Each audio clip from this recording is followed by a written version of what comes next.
All right, welcome back to ABA exam review and the continuation of our RBT practice exam series where we're going through another set of questions together and breaking them down.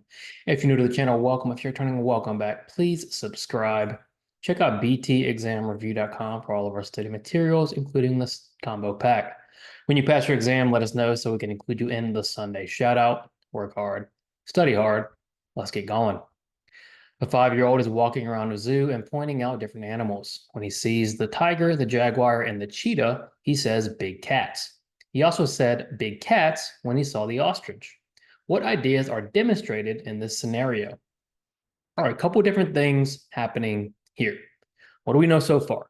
We know the 5-year-old, he's at the zoo and he's pointing at animals. Now, his response when he sees these animals is to say big cats. And what stimuli are evoking that response? Well, the tiger, the jaguar, the cheetah, and the ostrich. So we know all four of those stimuli evoke the same response, big cats. And so when you have a group of stimuli that are all evoking the same response, we call that a stimulus class. So it appears that a stimulus class does exist. Now, does anything else exist? Is anything else demonstrated in the scenario? Well, we know tiger, jaguar, and cheetah are big cats, but is an ostrich a big cat? It's not. And so, although the 5-year-old is correct when naming the actual big cats, he's now overgeneralizing when he sees the ostrich. So now we can look at our answer choices because we've all but predicted what we're going to pick when we do get to the answer choices. So A, overgeneralization. There is overgeneralization. The ostrich should not be defined as a big cat. So this response has overgeneralized to the ostrich. So A looks good. Let's keep reading. We always read all of our answer choices because B, stimulus class, is also what we predicted. We have a group of stimuli all evoking the same response. Right now, tiger, jaguar, cheetah, and ostrich are all in the same stimulus class, which of course is a problem and needs to be corrected. What about C, response generalization? With response generalization, you would see multiple responses. The only response we have here is big cats. With response generalization, you're going to have more than one response in the presence of a stimulus. So we know response generalization is out. What we have is overgeneralization to the ostrich, a stimulus class in tiger, jaguar, cheetah, and ostrich. So the answer here is both A and B. Relatively difficult question to start. Hopefully you analyzed it. If not, just remember, do all your work up front in the question, make a prediction, and then go to the answer choices.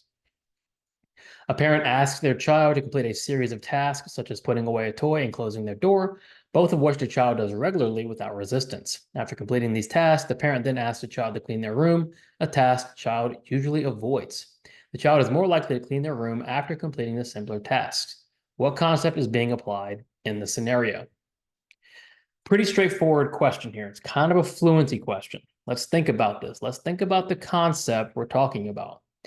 We have a situation where the parent asks their child to put away a toy, then close the door, which the child does without resistance. So known responses, high probability responses.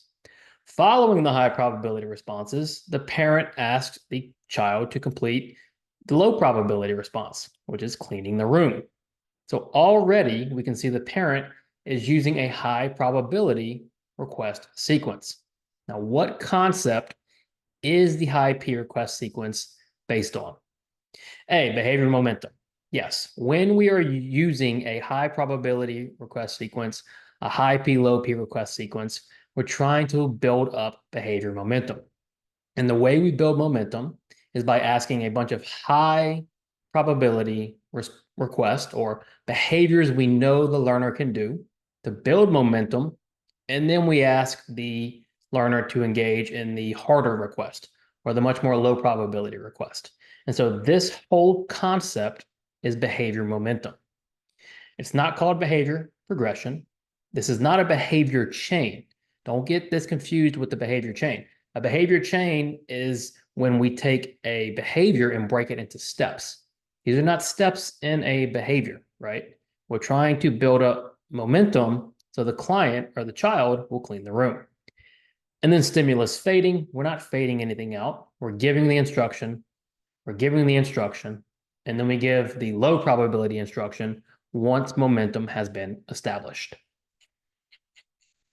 Alex typically only drinks tequila when watching his favorite team on Saturday, but today, after seeing some of his friends drink beer, he decides that he is going to have a beer instead of tequila today.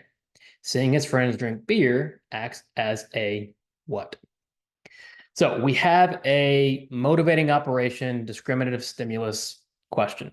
And when you're trying to discriminate between motivating operations and discriminative stimulus, you want to ask yourself, is the scenario making the person of interest want something or not want something more?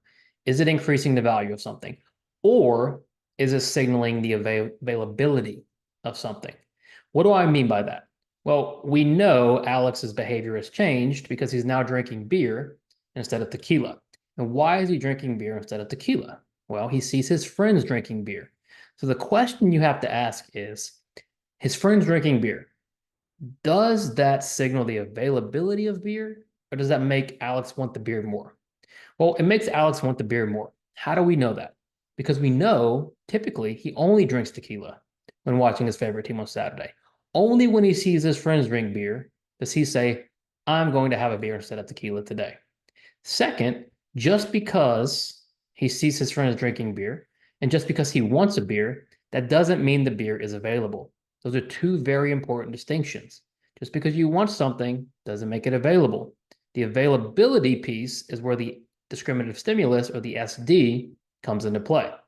So seeing his friend drink beer acts as a motivating operation. It's increasing the value of that beer and it's making Alex want to drink the beer. Not until he sees the beer is available is there a discriminative stimulus present. This is an antecedent question, so it can't be a reinforcer. We're not worried about the consequences here, and reinforcement's a consequence.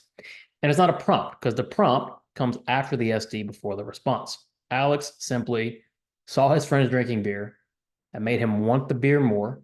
And so now he's likely going to try to find a beer or ask for a beer or figure out how can I get a beer.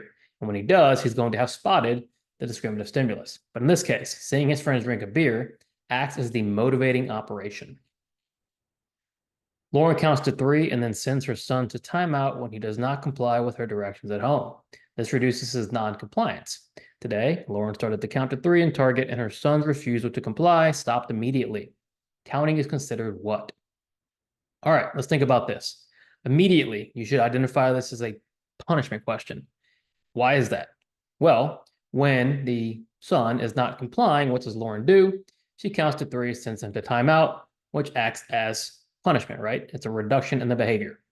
Now, what has happened? Now, all Lauren has to do is start to count and the behavior is punished. It stops immediately, right? So what has Lauren done? Well, she's paired counting with timeout and she's conditioned the counting to act as a punisher. She doesn't even need timeout anymore. All she has to do is start to count. So counting is considered what? A, an unconditioned punisher. Well, counting to 3 is not unconditioned, right? It's been conditioned. It's been paired with other consequences, making it a punisher in itself. It's not an automatic punisher. What do we mean by automatic? Automatic means not socially mediated. Socially mediated means there's another person involved.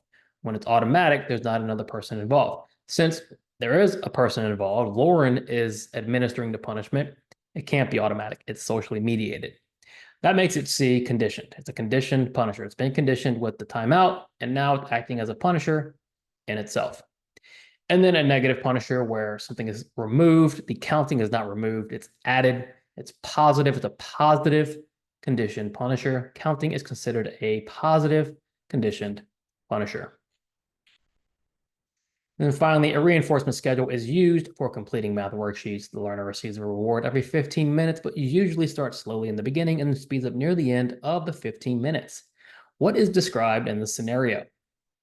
All right, reinforcement schedule question. And when we're looking at reinforcement schedules, we want to ask ourselves, Is the reinforcement based on time or responses? Clearly here, we are looking at time. The learner is receiving a reward every 15 minutes. So 15 minutes must pass before reinforcement is given.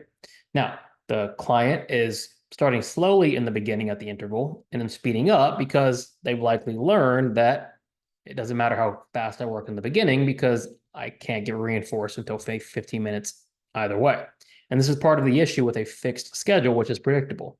If you know you're only getting reinforced every 15 minutes, well, after you get reinforced, immediately after you get reinforced, you're probably going to slow down because you know it's going to be a while before you get reinforcement again. So what type of schedule is demonstrated here? Fixed ratio or variable ratio? We know we can eliminate those. Why? Well, because we are looking at time. It's got to be an interval. What about fixed interval, variable interval? Yes, right? It is an interval schedule. Is it fixed or is it variable? Well, it's going to be fixed, right? Every 15 minutes, it's not changing. It's always 15, making it fixed. It's on time, making it interval. What is described? C, fixed interval. Thank you for watching. Be sure to subscribe and like. It really helps. We really appreciate it. Check out btexamreview.com for all of our study materials. When you pass, let us know so we can include you in the Sunday shout out. Work hard, study hard. See you soon.